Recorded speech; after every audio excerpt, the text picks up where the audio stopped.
Hello friends, welcome back fire with RP channel. இன்னைக்கு நம்ம சேனல்ல என்ன பார்க்க போறேன்னு பார்த்தீங்கன்னா, பிப்ரவரி 26ஆம் தேதி மகா சிவராத்திரி நாளானது வருதுங்க. இந்த மகா சிவராத்திரி அன்னைக்கு சிவ பெருமானுக்கு அபிஷேகம் செய்பவர்களா இருந்தீங்கன்னா உங்களுக்கு என்ன மாதிரி பலன் கிடைக்க போகுது அப்படிங்கறத தெரிஞ்சுக்கோங்க. அதே போல இந்த மகா சிவராத்திரி அன்னைக்கு சிவ பெருமானுக்கு நீங்க அபிஷேக பொருட்களை கொடுக்கும்போது ஒவ்வொரு பொருளுக்கும் ஒரு சிறப்பு பலன் கண்டிப்பா இருக்கு அப்படின்னு சொல்லலாம். ஸோ இந்த அபிஷேக பொருட்களில் உங்களுக்கு என்ன பலன் கிடைக்க போகுது அப்படிங்கறத இந்த வீடியோவை ஸ்கிப் பண்ணாம முழுமையா பார்த்து பயனடைங்க. பொதுவாகவே மகா சிவராத்திரி அப்படின்னு சொல்லும் போது இந்த நாள் சிவ பெருமானுக்கு ஒரு உரிய நாள் அப்படின்னு சொல்லலாம். சிவ பெருமானுக்கு மகத்துவம் வாய்ந்த ஒரு சிறப்பான அமோகமான நாள் அப்படின்னு சொல்லலாங்க. இந்த மகா சிவராத்திரி திருநாளில் சிவ பெருமானுக்கு செய்யப்படும் அபிஷேகங்கள் அனைத்துமே பார்த்தீங்கன்னா மிக பெரிய பலனை கொடுக்கக்கூடிய ஒரு பலன் அப்படின்னு சொல்லலாம். அந்த வகையில பாத்தீங்கன்னா மகா சிவராத்திரியின் அபிஷேக பலன்கள் என்னென்ன அப்படிங்கிறத வாங்க பார்க்கலாம்.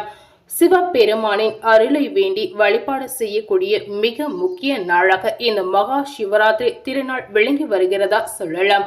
கடவுளுக்கெல்லாம் கடவுளாக திகழ்ந்து வரும் சிவ பெருமானுக்கு உகந்த நாளில் ஒன்றாக இந்த மகா சிவராத்திரி இருக்கிறது. இந்த சிறப்பு வாய்ந்த இந்த திருநாளில் நீங்க அபிஷேகம் பண்றதுனால உங்களுக்கு அதீத நற்பலன் இதனால கிடைக்கலாம். அதே போல உங்க வாழ்க்கையில நீங்க எதிர்பார்க்காத பல மாற்றங்கள் இதனால நிகழலாம்.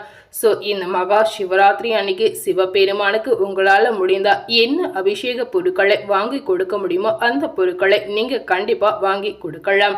இந்த திருநாளில் சிவபெருமானை வழிபாட்டால் அனைத்து பாவங்களும் விளங்கிடும் அப்படின்னு ஐதீகமாகவே சொல்லப்படுது. இந்த நிலையில் பாத்தீங்கன்னா இந்த மகா சிவராத்திரியானது பிப்ரவரி 26ஆம் தேதி புதன்கிழமை அன்று கொண்டாடப்படுகிறது. இந்த நாளில் பாத்தீங்கன்னா பக்தர்கள் விரதம் இருந்து சிவ பெருமானை வழிபட்டீங்கன்னா கண்டிப்பா உங்க வாழ்க்கையில நீங்க நினைக்கக்கூடிய விஷயங்கள் நடக்கலாம். அனைத்து வேண்டுதல்களும் இதனால நிறைவேறும். இந்த மாதிரி விஷயங்கள் எல்லாமே பாத்தீங்கன்னா ஐதீகமாகவே சொல்லப்பட்டு வந்திருக்கு. ஸோ உங்களால முடிஞ்சிச்சுன்னா இந்த மகா சிவராத்திரி நாளில் நீங்க இந்த மாதிரி அபிஷேகங்களையும் கொடுக்கலாம். அதே போல பாத்தீங்கன்னா இந்த மகா சிவராத்திரி அன்னைக்கு சிவ பெருமானை மனம் உருகி நீங்க வேண்டிக் கொண்டீங்கன்னா கண்டிப்பா உங்களுடைய எண்ணங்கள் நிறைவேறும். ஸோ உங்களுக்கு தீராத ஆசைகள் தீராத கனவுகள் இந்த மாதிரி இருந்தா நீங்க கண்டிப்பா மகா சிவராத்திரி அன்னைக்கு சிவபெருமானை வழிபாடு செய்யலாம். இந்த மகா சிவராத்திரி திருநாளில் சிவ பெருமானுக்கு செய்யப்படும் அபிஷேகங்கள் அனைத்துமே பாத்தீங்கன்னா மிக பெரிய பலனுக்கு கொடுக்கக்கூடிய ஒரு அபிஷேகம் அப்படின்னு சொல்லலாங்க. பெரும்பாலான மக்கள் பாத்தீங்கன்னா இந்த மகா சிவராத்திரி அன்னைக்கு பாத்தீங்கன்னா விரதங்களை இருந்து சிவ பெருமானை மனம் உருகி வேண்டி விரதங்களை மேற்கொள்வாங்க. இந்த மாதிரி விரதங்களை மேற்கொள்றதுனால சிவ பெருமானுடைய பரிபூரண ஆசீர்வாதமும் அவங்களுக்கு கிடைக்கலாம். அதே போல அவங்க என்ன விஷயத்த நினைத்து மகா சிவராத்திரி அன்னைக்கு சிவ பெருமானை வழிபாடு செய்கிறீங்களோ அந்த விஷயங்கள் அனைத்துமே நிறைவேறும். ஸோ இந்த விஷயம் பார்த்தீங்கன்னா உண்மையாவே நடக்கிற ஒரு விஷயமா இருக்கிறதுனால பல மக்கள் இந்த மகா சிவராத்திரி அன்னைக்கு விரதங்களை கடைபிடித்து வர்றாங்க. அதே போல சிவ பெருமானுடைய அருளும் இதனால உங்களுக்கு கிடைக்கலாம். இந்த மகா சிவராத்திரி அன்னைக்கு சிவ பெருமானுக்கு எந்த மாதிரி அபிஷேக பொருட்களை வைத்து அபிஷேகம் செய்யலாம் அப்படிங்கறத முக்கியமா தெரிந்துக்கோங்க. சிவ பெருமானுக்கு பாத்தீங்கன்னா வாசனை திரவியங்கள் கலந்த நல்லெண்ணெயால் அபிஷேகம் செய்து வழிபடுவது மிகுந்த நல்லது அப்படின்னு சொல்லலாம். இந்த பொருளை வைத்து நீங்க அபிஷேகம் செய்யறதுனால கண்டிப்பா உங்களுக்கு நோயற்ற வாழ்வு கிடைக்கும் அப்படின்னு ஐதீகமாகவே சொல்லப்படுது. அடுத்ததாக பாத்தீங்கன்னா சுத்தமான பசும்பால் கொண்டு சிவ பெருமானுக்கு அபிஷேகம் செய்யலாம். இந்த மாதிரி பசும்பால் வைத்து நீங்க சிவபெருமானுக்கு அபிஷேகம் செய்யறதுனால உங்களுக்கு ஆயுள் விருத்தி உண்டாகும் அப்படின்னு ஐதீகமாகவே சொல்லப்படுது. அடுத்ததாக பாத்தீங்கன்னா சுத்தமான தேன் கொண்டு சிவபெருமானுக்கு அபிஷேகம் செய்யலாம். தேன் கொண்டு அபிஷேகம் செய்யறதுனால உங்க வாழ்க்கையில மனதில் ஏற்படக்கூடிய துக்கங்கள் விலகலாம். இந்த விஷயமும் பாத்தீங்கன்னா ஐதீகமாகவே சொல்லப்பட்டிருக்கு. அடுத்ததாக பாத்தீங்கன்னா அன்னம் சமைத்து அதனை சிவ பெருமானுக்கு அபிஷேகம் செய்யலாம். இந்த மாதிரி அன்னத்தை வைத்து நீங்க அபிஷேகம் செய்யறதுனால கண்டிப்பா உங்களுக்கு சகல வியாதிகளும் நிவர்த்தி அடையும் அப்படின்னு ஐதீகமாகவே சொல்லப்படுது. அதே போல அடுத்ததாக பாத்தீங்கன்னா இந்த மகா சிவராத்திரி அன்னைக்கு சிவ பெருமானுக்கு அரிசி மாவு கொண்டு அபிஷேகம் செய்து வழிபடலாம். இந்த மாதிரி அரிசி மாவுகளை வைத்து நீங்க வழிபாடு செய்யும் பொழுது கண்டிப்பா உங்க வாழ்க்கையில இருக்கக்கூடிய கடன் சிக்கல்களில் இருந்து உங்களுக்கு விடுதலை கிடைக்கலாம். சோ உங்களால முடிந்தா இந்த மாதிரி பரிகாரங்களை நீங்க செய்யலாம். அதாவது இந்த மாதிரி பரிகாரம் அப்படின்னு சொல்லாம இந்த மாதிரி சிவபெருமானுக்கு அபிஷேக பொருட்களை வைத்து அபிஷேகம் செய்யலாங்க. அடுத்ததாக பாத்தீங்கன்னா பசுவின் நெய் கொண்டு சிவபெருமானுக்கு அபிஷேகம் செய்யலாம். இந்த மாதிரி பசு நெய்யால நீங்க சிவபெருமானுக்கு அபிஷேகம் செய்யறதுனால கண்டிப்பா உங்களுக்கு சொர்க்க நிலை கிடைக்கலாம். இந்த விஷயமும் பாத்தீங்கன்னா ஐதீகமாக சொல்லப்பட்டிருக்கு. அடுத்ததாக பாத்தீங்கன்னா திராட்சை பழத்தின் ரசம் கொண்டு சிவபெருமானுக்கு அபிஷேகம் செய்தீங்கன்னா வீட்டில் செல்வம் பெருகும் அப்படின்னு ஐதீகமாகவே சொல்லலாம். இந்த மாதிரி அபிஷேகங்கள் பாத்தீங்கன்னா பல கோடி மக்கள் இதுவரையும் பாத்தீங்கன்னா செய்து வந்துட்டு இருக்காங்க அப்படிங்கறத உறுதியாகவே சொல்லப்பட்டிருக்கு.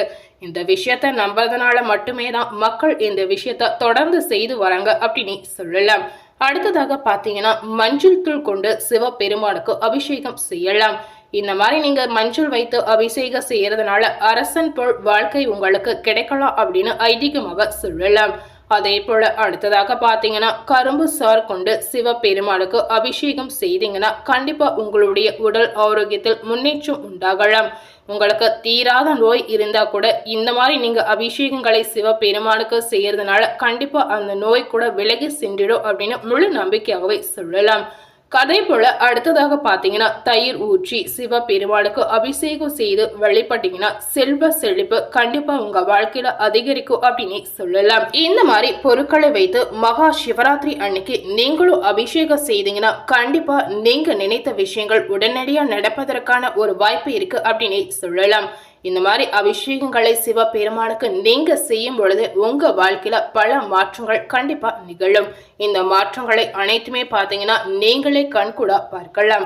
அடுத்ததாக பாத்தீங்கன்னா சிவபெருமானுக்கு என்ன பொருளை வைத்து அபிஷேகம் செய்யலாம் அப்படின்னு பார்க்கும் பொழுது சிவபெருமானுக்கு இளநீர் அபிஷேகம் செய்து வழிபட்டீங்கன்னா சிவனின் காலடியில் வாழும் பாக்கியம் உங்களுக்கு கிடைக்கும் அப்படின்னு சொல்லப்படுது. அதே போல அடுத்ததாக பாத்தீங்கன்னா சர்க்கரை கொண்டு சிவபெருமானுக்கு அபிஷேகம் செய்து வந்தீங்கன்னா வாழ்க்கையில் எல்லாமே நீங்கும் அப்படின்னு சொல்லப்படுது. இந்த சர்க்கரை வைத்து நீங்க அபிஷேகம் செய்து வந்தீங்கன்னா கண்டிப்பா உங்க வாழ்க்கையில ஒரு மன நிறைவு உங்களுக்கு கிடைக்கலாம். உங்களுடைய மனதில் இருக்கக்கூடிய குழப்பங்களுக்கு ஒரு தெளிவு கூட இதனால கிடைக்கலாம். இந்த விஷயமும் பாத்தீங்கன்னா ஐதீகமாக சொல்லப்பட்டிருக்கு. அடுத்ததாக பாத்தீங்கன்னா எலுமிச்சை பழம் கொண்டு சிவபெருமானுக்கு அபிஷேகம் செய்து வந்தீங்கன்னா உங்களுக்கு அறிவு பெருகலாம். அதே போல அடுத்ததாக பாத்தீங்கன்னா கங்கை நீர் கொண்டு சிவபெருமானுக்கு அபிஷேகம் செய்து வழிபட்டு வந்தீங்கன்னா மனதில் இருக்கக்கூடிய கஷ்டங்கள் அனைத்துமே விலகி பயம் பறந்துவிடும் அப்படிங்கறத சொல்லப்பட்டிருக்கு. அதே போல அடுத்ததாக இந்த மகா சிவராத்திரி அன்று சிவபெருமானுக்கு தாமரை மொட்டுகள் கொண்டு சிவபெருமானுக்கு அபிஷேகம் செய்து மனம் உருகி மனதார வேண்டி நீங்க வழிபாடு செய்தீங்கன்னா சொர்க்க யோகம் உங்களுக்கு கிடைக்கலாம். அடுத்ததாக விபூதி கொண்டு சிவபெருமானுக்கு அபிஷேகம் செய்து வழிபடும் பொழுது கண்டிப்பா சகல ஐஸ்வர்யங்களும் உங்க வாழ்க்கைக்கு கிடைக்கலாம். இந்த விஷயம் பாத்தீங்கன்னா ஐதீகமாக சொல்லப்பட்டிருக்கு. கடைசியாக பாத்தீங்கன்னா பன்னீரில் கலந்த சந்தனம் கொண்டு சிவபெருமானுக்கு அபிஷேகம் செய்து வழிபட்டு வந்தீங்கன்னா புத்தி கூர்மை உங்களுக்கு அதிகமாகும். சோ மகா சிவராத்திரி அன்னைக்கு சிவபெருமானுக்கு இந்த மாதிரி பொருட்களால நீங்க அபிஷேகம் செய்யலாம்.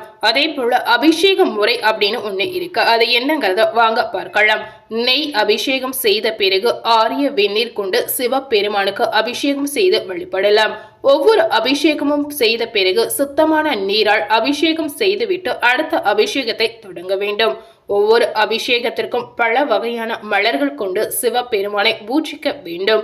அதே போல அபிஷேகம் செய்யும் பொழுது சல்லடை பாத்திரத்தை பயன்படுத்தி அபிஷேகம் செய்வது மிகவும் சிறப்பு அப்படின்னு சொல்லலாம். சுத்தமான நீர் கொண்டு சிவபெருமானை அபிஷேகம் செய்து வந்தீங்கன்னா கண்டிப்பா கஷ்டங்கள் நீங்கும். அதே போல குழந்தை பாக்கியம் கூட கிடைக்கும் அப்படின்னு ஐதீகமாக சொல்லப்பட்டிருக்கு. சோ நீங்களும் இந்த மகா சிவராத்திரி அன்னைக்கு சிவபெருமானுக்கு இந்த மாதிரி பொருட்களை வைத்து அபிஷேக முறைகளை செய்யலாம். சோ இன்னைக்கு நம்ம சேனல்ல மகா சிவராத்திரி அன்னைக்கு எந்த மாதிரி பொருட்களை வைத்து அபிஷேகம் செய்யலாம், அதே போல இந்த மாதிரி அபிஷேகம் செய்யறதுனால நமக்கு என்ன பலன் கிடைக்க போகுது அப்படிங்கறத இந்த வீடியோ மூலம் முழுமையா பார்த்து தெரிந்திருப்பீங்க. சோ இந்த வீடியோவை நீங்க பார்த்து பயன் அடைந்த மாதிரி உங்க ஃப்ரெண்ட்ஸ் அண்ட் ஃபேமிலி பார்த்து பயன் அடையணும்னு நினைச்சீங்கன்னா இந்த வீடியோவை உங்க ஃப்ரெண்ட்ஸ் அண்ட் ஃபேமிலிக்கு லைக் பண்ணி ஷேர் பண்ணுங்க. சோ கண்டிப்பா இந்த மகா சிவராத்திரி அன்னைக்கு இந்த மாதிரி அபிஷேக பொருட்களை நீங்க சிவபெருமானுக்கு வாங்கி கொடுத்து இந்த மாதிரி ஒரு நட்பலன்களை நீங்க பெறலாம். இந்த மாதிரி நீங்க அபிஷேக பொருட்களை கொடுத்து செய்யும் பொழுது சிவபெருமானுடைய பரிபூரண ஆசீர்வாதம் உங்களுக்கு கிடைக்கலாம்.